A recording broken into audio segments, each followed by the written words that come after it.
वाढवण बंदराचं भूमिपूजन पंतप्रधान नरेंद्र मोदी ऑनलाईन करणार आहेत। मात्र या भूमिपूजनाच्या निषेधार्थ उद्या चारोटी येथे मुंबई अहमदाबाद राष्ट्रीय महामार्ग रोखून बंद केला जाणार असल्याचा इशारा वाढवण बंदर विरोधी संघर्ष समिती, मच्छीमार संघटना, आदिवासी संघटना आणि इतर सहयोगी संघटनांनी दिलेला आहे।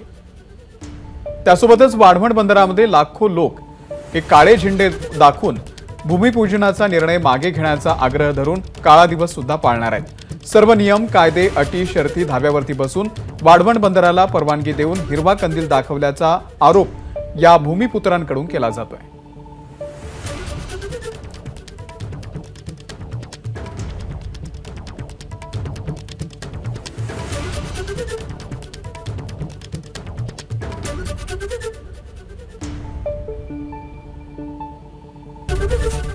एबीपी माझा, उघडा डोळे बघा नीट।